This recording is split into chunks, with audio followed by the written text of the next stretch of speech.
Hi hello everyone. So இன்றைக்கி நம்ம இந்த வீடியோவில் என்ன பார்க்க போகிறோம்னா ஜாவா எக்ஸ்பிரஷன். ஜாவா எக்ஸ்பிரஷன்றது என்னென்னா ஒரு வேரியபிள்ஸ், வேல்யூஸ், ஆப்ரேட்டர்ஸ் இது எல்லாத்தையும் சேர்த்து வச்சு வர ஒரு ரிசல்ட்டை தான் ஒரு எக்ஸ்பிரஷன்னுவோம். எக்ஸாம்பிளுக்கு 5+3 ஏ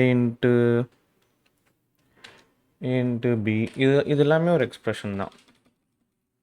ஸோ அந்த மாதிரி நம்ம ஒரு ப்ரோக்ராமிங் லாங்குவேஜில் என்னெல்லாம் எக்ஸ்பிரஷன்ஸ் யூஸ் பண்ணுவோம், எந்த மாதிரி யூஸ் பண்ணுவோம், அதெல்லாம் பார்ப்போம். இப்போ எக்ஸ்பிரஷன்ஸில் நிறைய டைப்ஸ் இருக்குது. ஃபஸ்ட் டைப் என்னென்னா அர்த்தமெட்டிக் எக்ஸ்பிரஷன் பார்க்க போகிறோம். ஸோ அர்த்தமெட்டிக் எக்ஸ்பிரஷன்ஸ்லாம் என்னென்னா audition, subtraction, division, multiplication, division. So இதெல்லாம் அர்த்தமெட்டிக் எக்ஸ்பிரஷன்ஸ். அதே நேரத்தில் எக்ஸ்ட்ராவாக இன்னொன்று உங்களுக்கு நார்மலாக யாரும் ஃபெமிலியரால் இல்லாதது என்னென்னா மாடுலஸ். இது என்ன இந்த டிவிஷனுக்கும் இந்த மாடுலஸ்க்கு என்ன டிஃப்ரென்ஸ்னால், டிவிஷன் இது நார்மலாக நீங்கள் எப்பயும் பண்ணுற டிவிஷன் குவேஷன் தர்றது. இந்த மாடுலஸ் என்னென்னா உங்களுக்கு ரிமைண்டர் தான் தரும். ஸோ நம்ம அது என்னன்ட்டு டேரெக்டாக கோட் அடிச்சு பார்ப்போம். So into A equal to ஒரு 5ன்னு கொடுத்துட்றேன், கம்மா பி ஈக்குவல் டு ஒரு 10ன்னு கொடுத்துட்றேன். ஸோ நம்ம ஃபஸ்ட் அடிஷன் பார்ப்போம். ஸோ இதை ரன் பண்ணோம்னா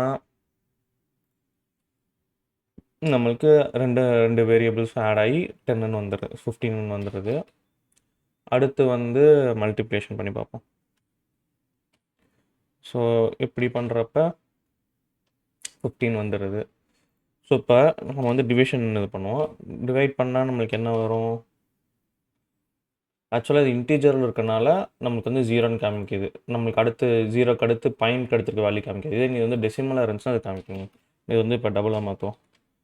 டபுளாக மாற்றிட்டு இப்போ ரன் பண்ணி பார்ப்போம். இப்போ ரன் பண்ணால் 0.5 காட்டுதா? நான் திரும்ப அதை இன்டீஜராக மாற்றிக்கிறேன். ஸோ இப்போ மாடுலஸ் என்ன தரும்னு சொன்னேன்னா ரிமைண்டர் தரும். ஸோ இப்போ நம்ம 5ஐ 10ஆல் டிவைட் பண்ணோம்னா ரிமைண்டர் நம்மளுக்கு என்ன வரும்? 5 இருக்கும். ஸோ அதை நம்ம இந்த மாடுலஸ் யூஸ் பண்ணி நம்ம இது பண்ணிக்கலாம். ஸோ அடுத்த எக்ஸ்பிரஷன் இது அர்த்தமெட்டிக் எக்ஸ்பிரஷன். நம்ம இப்போ அடுத்து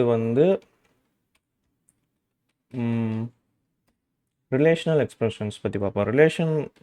ரிலேஷனல் எக்ஸ்பிரஷன்ஸில் என்னென்னா equal to not equal to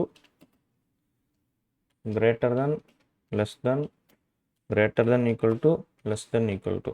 so இந்த 1 2 3 4 5 6 இந்த 6 இதுவுமே ரிலேஷனல் எக்ஸ்பிரஷன்னா இப்போ ஒன்றுமே இல்லை, நம்ம இந்த இது கமெண்ட்டாக இருக்கிறது திரும்ப நார்மலுக்கு போட மாற்றிக்குவோம்.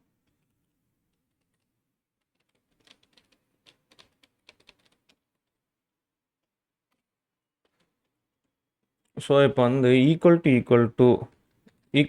டு எதுக்குன்னா ரெண்டு வேரியபிள்ஸோ ரெண்டு ஆப்ரன்ஸ் ஈக்குவலாக இருக்கான்னு பார்க்குறதுக்கு நம்ம இந்த ஆப்ரேட்டர் யூஸ் பண்ணுவோம். நாட் ஈக்குவல் அப்படியே அதுக்கு ஆப்போசிட்டாக நாட் ஈக்குவலாக இல்லையான்னு பார்க்குறதுக்கு யூஸ் பண்ணுவோம். இது அதே மாதிரி தான் கிரேட்டர் தானாக இருக்கா லெஸ் தானாக இருக்கா, greater than equal to or less than equal to அதே சிம்பிள் நீங்கள் மேக்ஸில் பார்த்தா அதே தான். நம்மளுக்கு இந்த பூஸ் இங்கே இந்த ரெண்டு மட்டும் தான், equal to not equal to அதே ஃபங்க்ஷன் தான். பட் ஏன் அப்படி போடுறோன்னா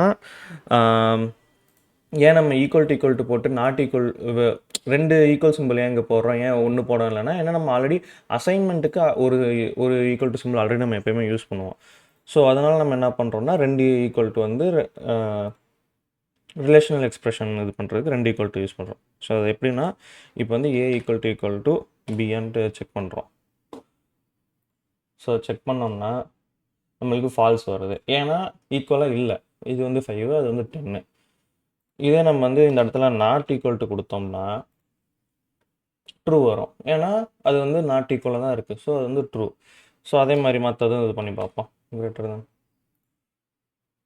அதுக்கு ட்ரூ, ஏன்னா 10 5ஓட பெருசு.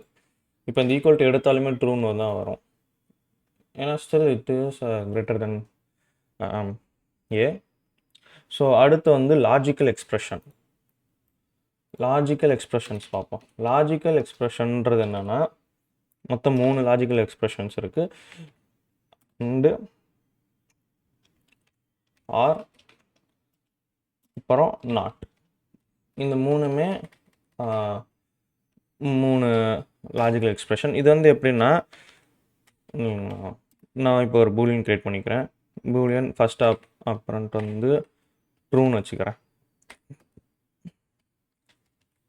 பூலியன் செகண்ட் ஆப்ரண்ட் வந்து ஃபால்ஸ்ன்னு வச்சுக்கிறேன்.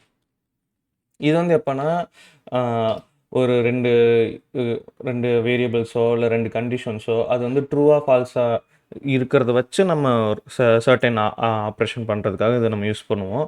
ஸோ இப்போ வந்து ஃபஸ்ட் வந்து அண்ட் ஆப்ரேட்டர் யூஸ் பண்ணி பார்ப்போம்.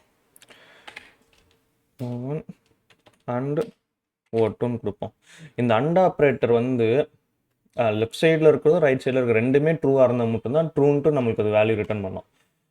இப்போ வந்து லெஃப்ட் சைடில் ட்ரூ இருக்குது, ரைட் சைடில் ஃபால்ஸ் இருக்குது. ஸோ அப்போ வந்து ட்ரூன்ட்டு நமக்கு ரிட்டர்ன் பண்ணாது. ஸோ அப்போ நம்ம என்ன பண்ணுறோம், அப்போ வந்து இப்போ நம்ம இதையும் நம்ம ட்ரூன் மாற்றி பார்ப்போம். இப்போ ட்ரூன் மாற்றுறப்ப இது வந்து நம்மளுக்கு ட்ரூனுக்கு எடுக்கணும், ஏன்னா ரெண்டுமே ட்ரூவாக இருக்கும். ஸோ அண்ட் ஆப்ரேட்டர் வந்து 2 சைடுமே ட்ரூவாக இருந்தால் மட்டும்தான் ட்ரூன் கொடுக்கும். பட் இதே ஆர் எடுத்துட்டிங்கன்னு வச்சுக்கோங்களேன், ஆர் ஆப்ரேட்டர் அப்படி இல்லை. அதை ரன் பண்ணிங்கன்னா ஒன்று ட்ரூவாக இருந்தாலே ட்ரூன்னு நம்மளுக்கு கொடுத்துரும். இப்போ அடுத்து வந்து கடைசி ஆப்ரேட்டர் வந்து என்னென்னா நாட் ஆப்ரேட்டர். நாட் ஓ2 கொடுத்தீங்கன்னா இப்போ ஓ2 வந்து ஃபால்ஸ் இருக்குது. ஸோ அப்போ நாட் ஓ2 என்னது, ட்ரூ. இப்போ வந்து O1 கொடுப்போம். O1 வந்து ட்ரூவில் இருக்குது. ஸோ நம்ம அதை ரன் பண்ணோம்னா ஃபால்ஸ்ன்னு வருது. ஸோ இது வந்து லாஜிக்கல் எக்ஸ்பிரஷன். அடுத்து வந்து நம்ம அசைன்மெண்ட் எக்ஸ்பிரஷன்ஸ் பற்றி பார்க்க போகிறோம். இது வந்து ரொம்ப ஒரு இம்பார்ட்டண்டான திங். எல்லாமே இதில் இருக்கிறது இம்பார்ட்டன்ட் தான். பட் இது வந்து நம்ம ஃப்ரீக்வெண்ட்டாக ஃபார் லூப் கான்செப்ட் இந்த மாதிரி லூப்பிங்லலாம் நம்ம அடிக்கடி யூஸ் பண்ணுவோம். ஏன்னா இந்த வந்து அசைன்மெண்ட். ஸோ அசைன்மெண்ட்டுன்றதில் ஃபஸ்ட்டு நார்மலாக நம்மளுக்கு ஆல்ரெடி நம்ம இங்கே ஒரு அசைன்மெண்ட் இது யூஸ் பண்ணிருக்கோம். இன்ட்டு A = 5 கொடுத்தது வந்து ஆல்ரெடி ஒரு அசைன்மெண்ட் தான். ஸோ நம்ம வந்து இப்போ என்ன பண்ண போகிறோன்னா, ஆல்ரெடி ஏ இருக்கா, என்னென்ன அசைன்மெண்ட் ஆப்ரேட்டர்ஸ்னு சொல்கிறேன். Equal to, plus equal to, minus equal to, star equal to, divide equal to. So இதெல்லாம் வந்து அசைன்மெண்ட் எக்ஸ்பிரஷன்ஸ். ஆக்சுவலாக இது என்ன டினோட் பண்ணுதுன்னா, இப்போ ஏ இருக்குன்னு வச்சுங்களேன், ஏ ஈக்குவல் டு ஏ ப்ளஸ் 1ன்னு வைங்க. இப்படி இருக்குது. ஸோ என்ன ஆக்சுவலாக ஆன்சர் வரும், 11 வரும். செமிகோலன் இல்லையா, 11. இங்கே 5 தான் இருக்கா. சரி, A = 5, 5 + 1ன்னா 6 வரும். இப்போ இந்த ஆப்ரேஷன் இந்த மாதிரி பெருசாக போகிறதுக்கு பதில் நம்ம என்ன பண்ணுறோம்னா, ஏ 2 தடவை டைப் பண்ணுறதுக்கு போல் இந்த ப்ளஸ்ஸை முன்னாடி போட்டுட்டிங்கன்னு வச்சுக்கோங்களேன், அப்படி வந்துடும். ஆக்சுவலாக இது என்னன்னா A = A + 1, அதைத்தான் நம்ம அந்த இடத்துல அந்த மாதிரி எழுதியிருக்கோம். அதே ஆப்ரேஷனுக்கு தான் A இன்ட்டு அடுத்து என்ன, A இன்ட்டு 0ன்னு வச்சுக்கோங்களேன். ஸோ நமக்கு 0ன்னு வந்துடும். இதுதான் வந்து அசைன்மெண்ட் எக்ஸ்பிரஷன்ஸ். ஸோ அவ்வளோதான் ஜாவாவில் இருக்க எக்ஸ்பிரஷன்ஸ். இதெல்லாம் நம்மளுக்கு இவ்வளோ தெரிஞ்சாலே போதும். ஒரு முக்கியமான ஒரு திங் என்னென்னா, எல்லா எக்ஸ்பிரஷன் எப்பயுமே ஒரு வேல்யூ நம்மளுக்கு கொடுக்கும். அது வந்து எப்பயுமே ஞாபகம் வச்சுக்கோங்க. இதுக்கு வந்து நோட்ஸுமே டிஸ்கிரிப்ஷனில் கொடுக்குறேன். அடுத்த வீடியோவில் பார்ப்போம். பாய்.